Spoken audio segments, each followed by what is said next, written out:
Hey guys, welcome to my channel. I'm Jess. If you enjoy fashion and shopping plus handbags, please like and subscribe to my channel. You'll super love it. Hey guys, so I know a lot of you have been wondering what bags I sold, and I feel like I'm gonna get a lot of haters for this because I feel like people get annoyed at when people sell bags after they've not had them for that long. And I can kind of understand why you would get annoyed by that, because it kind of seems like in some cases it's true, they might be buying bags, you know, to make videos for content. That's definitely not why I bought the bags I did. I made a YouTube channel because I noticed that I was buying and selling a lot of handbags, and I really wanted to share my collector's habits. And yeah, anyway guys, it's kind of like a therapy for me, so I really appreciate you guys, you know. I feel like I made friends with you guys on the internet, and I feel like a lot of us are the same as well, and we just kind of like get obsessed with handbags and then sometimes get over it. So with the handbags I sold, I purely just got over them. I mean, a lot of it I didn't even have for that long, but I think they weren't bad bags, they just didn't work out for me. And I don't want to make this a video about what bags that you shouldn't buy for yourself, because I think some of the bags I sold are actually like super awesome. There are just reasons behind why I sold them myself. So guys, how do I decide if I want to sell a handbag? First, I ask myself, like, why do you want to sell the handbag?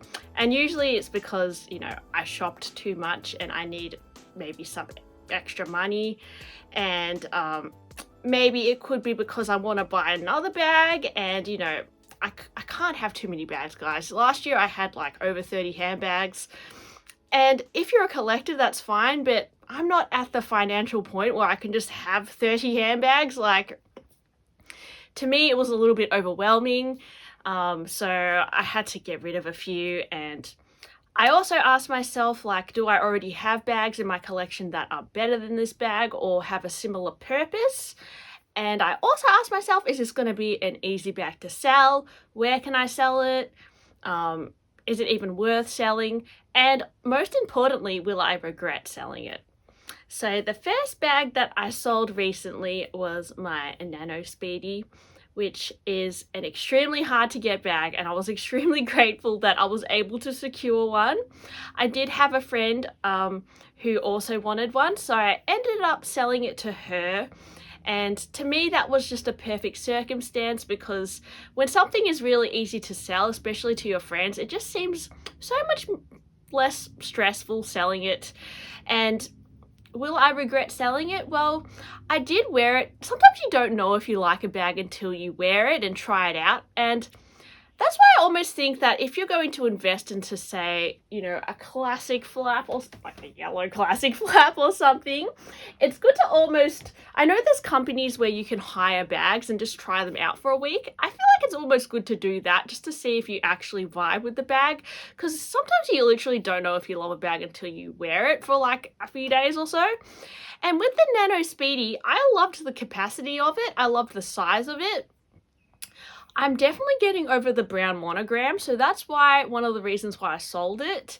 And I really was annoyed by the strap. So I knew I'd be annoyed by the strap going in, but I just thought, you know, the price point of it, $1,500, is pretty good, and obviously it's a hype bag and it's hard to get, so, you know, I'm gonna admit that sucked me in as well. I love rare bags, but to be honest, it's not such a rare bag. I do see a lot of people wearing it. And the quality of it didn't blow me away. I asked myself, would you rather have your money back on this, or do you want the bag? And honestly, guys, I don't think it was worth the money. Like, I actually prefer having the money back in my bank account. And there are other bags I have that are better than the Nano Speedy. One of them is one that I purchased this year, which is the Hermès Evelyn. I think this adds a really beautiful color to my outfit. I prefer a plain color compared to the brown monogram. Also, the leather is really exceptional quality on this. I like how the strap on this is detachable, and it also has a great capacity as well, similar to the Nano Speedy, and it is a really small handbag, so I just love this. For me, I love this bag. I just think the color is amazing, and it's not only because it's Hermès. I mean, that probably has a little bit to do with it. I'm a little bit brainwashed probably, but I don't think this would be a bag that would ever go out of fashion. It's just really nice. I don't know, just the feel of it.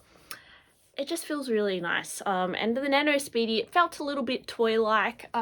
I don't know. I just didn't feel like it was worth what I paid for it. I don't know why. It's just the feeling I had. And sometimes you just feel a certain way about a bag and you can't really explain it. So that is how I felt at the time. So, you know, that brings us to the next bag I sold, which was my Palm Springs Mini. Now, this bag, I actually made a video about how it's the best Louis Vuitton bag ever, which is pretty funny because I sold it, so I sound like a bit of a hypocrite saying that. Now, this is an amazing bag. I think if you're considering get it, I really enjoyed using it for like 3 years. So I had my time with the bag, and it got to a point where now I'm thinking, do I want this anymore? Am I a bit over it?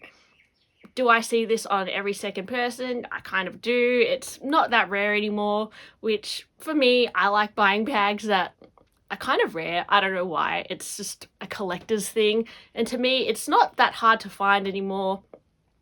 Is it worth $3,000 to me anymore? I don't think so. And I absolutely have been enjoying using my multi-pochette, which is another kind of monogram crossbody bag. And I also even have my Petit Sac Plat. So I feel like there are other monogram crossbody styles, which I love. And in terms of a backpack, I actually have always loved my Gabrielle backpack more for a designer backpack. This is my only designer. It has a little felt on it, has a little nappy on it. So that is the Gabrielle backpack. And this is a bag I bought back in 2018 for $4,200. I loved wearing that Palm Springs Mini. It's an extremely versatile piece. And it's crazy now because the price of the Palm Springs Mini is now 3,100 Australian dollars. But the Gabrielle backpack, since I purchased it, is now 6,100. So it's crazy how much Chanel increases comparing to Louis Vuitton. So guys, if you're tossing up between buying a Chanel bag and a Louis Vuitton bag that are not, I mean like $1,000 difference, go for the Chanel, because the Chanels go up like crazy, like $2,000 extra price increase with this compared to my Palm Springs Mini that went up 500. So anyway, that's just some perspective. But yeah, basically when I want to design a backpack, I wear my Gabrielle backpack these days. The next bag I sold was my cans bag. Now, this was a really cool bag. Again, it's not that rare to find. I think I'm a bit over the brown monogram. Again, the shape was really cool. It wasn't the most practical bag. I do have another vanity bag, which is this one, which is so funny because I sold my original Vanity PM to buy the cans bag, and now I've sold the cans bag and now I'm left with the Vanity PM again. But I kind of like how this one is a little bit more rare and special, so that's why I've kept that one for now. And the cans bag I ended up selling to one of my close friends. She had her eye on it for a little bit, and buying it from me, she was getting a discount off retail, so I sold it to her and she's loving it. And I might be actually selling another bag to her today, which is my Alma BB. So guys, why the hell am I selling my Alma BB? Honestly, the same reason. Kind of boring bag. I don't know. Guys, there is nothing wrong with wearing bags that everyone else is wearing, and that's not entirely the reason why I'm selling this. I just think that like wearing this bag compared to some of the other really expensive bags, I just have so many bags, and I really needed to make some cuts. So I really want to utilize some of the really fancy bags that I have more. And if I want to tone down my outfit, I'm probably going to reach for my pochette, multi-pochette, or this one. I don't think you need too many bags like this in your collection. I mean, they're cool to take out, and I do dress really casually, and I even have this little denim one, which I won't sell. So I just don't think I need that many monogram bags, basically. I even really love my Cherry Speedy, so yeah, I just wanted to make some cuts. And the Alma BB, it's still in amazing condition. I bought this a few years ago and it has gone up in price by a few $100s. And yeah, I guess I've had my time with it. I really enjoyed using it. I don't love how the handles flop down like this. I actually prefer if they just stayed up like that. I think that would be cuter, but I think there was a limited edition one you could get that had it like that. So maybe I would try and find that one in the future. But yeah, I see a lot of 18-year-olds wearing this. I see like literally every second person wearing this in the shopping center, and it changed it for me a little bit. So I thought maybe sell it to my friend. She's coming over later today, so if she doesn't want to buy it, I'll happily just keep it. But I just find it really easy if your friend wants to buy it. Oh guys, another bag I sold through the Persefair is going to be a shocker to you guys, and it is my Nano Alma. Now, I only purchased this last year, and I was actually put it on my best purchases list. Now, why did I sell that? That is a really hard to find bag, and I got it for an amazing price for the market. To think quite a while before I sold that one, because I knew I wouldn't be able to find that again for that price, and it's a pretty rare piece to find, and it's nano and cute. My boyfriend said that is the most randomest bag I've ever bought, and I was just like, I guess, but I thought it was cute. And okay, so why did I even sell it? I'm kind of rambling.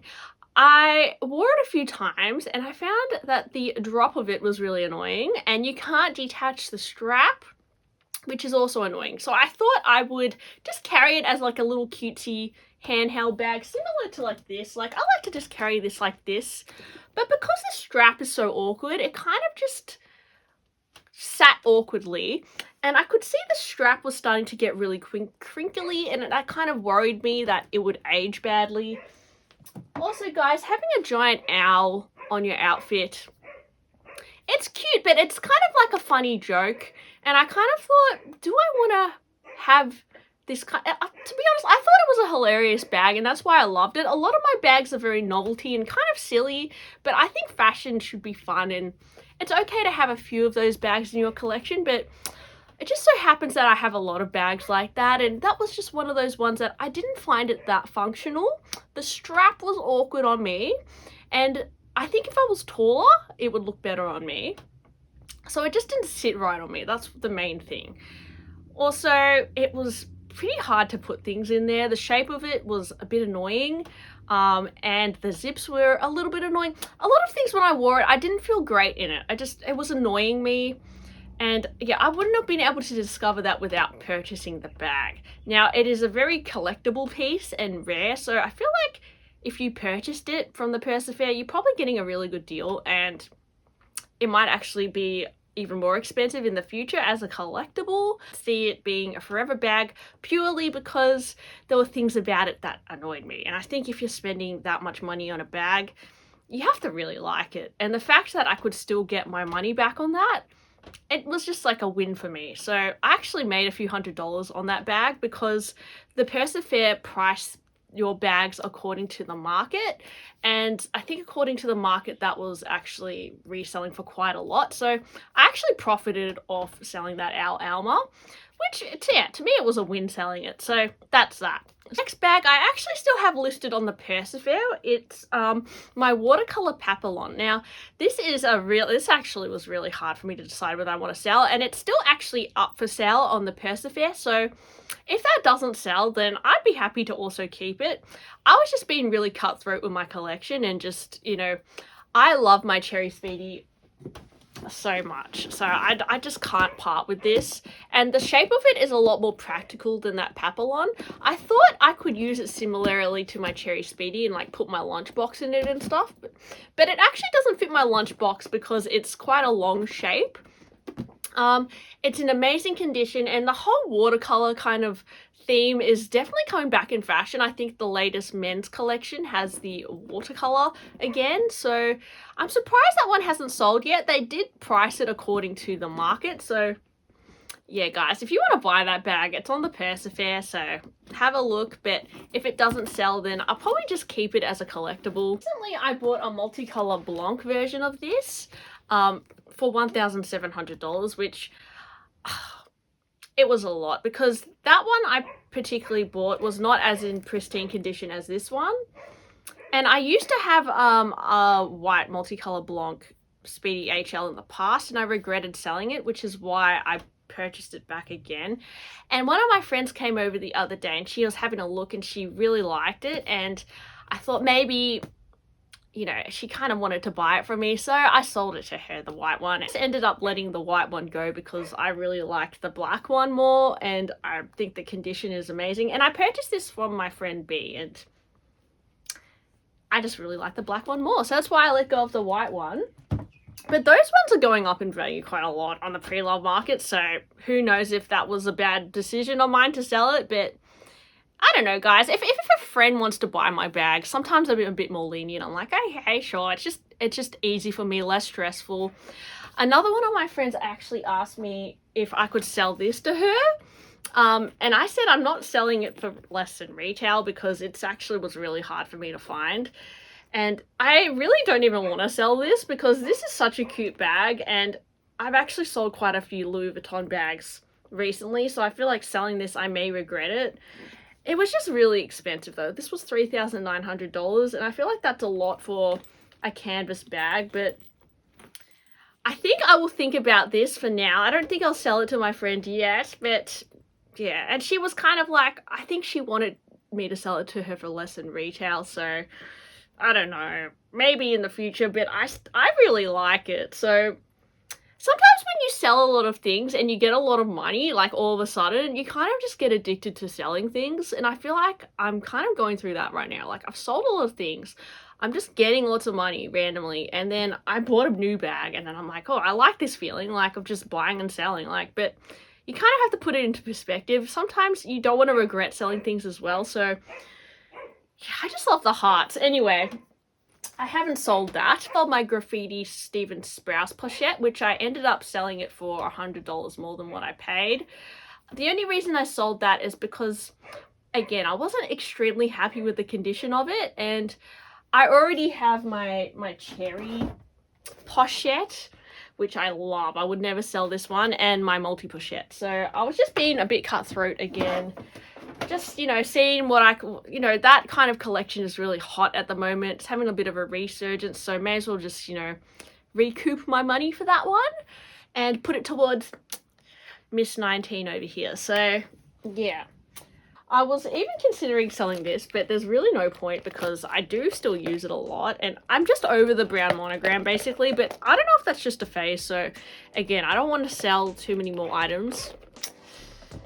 And that's that, guys. I don't know, like, this is really cool, so I don't know about that, but I haven't really used it much yet either, but it's pretty cool. So yeah, that's another one that if I sold it, I don't know if I'd be able to find it again. But there are just sure favorites in my collection that I would never sell, like my cherry Speedy, my multi pochette, because I put my name on it anyway, so I can't sell it, and my Chanel's, I can't let them go, guys. Like, I'm not doing it. So yeah, what do you guys think? Do you think I sold too many bags? Do you think I should cut down more? Let me know what bags you think I should sell, if I should cut down more. And I haven't done a full handbag collection yet because I am never satisfied with my handbag collection, and I never feel like it's complete. So maybe I'll do one in like a month or so. I'll keep you guys updated. So sorry if that video was like super long. I just know a lot of you are interested in like reasons why I sold some of my bags, and I hope that made sense. It was kind of irrational sometimes, but anyway. Hope you enjoyed my video, and I'll see you next time. Bye!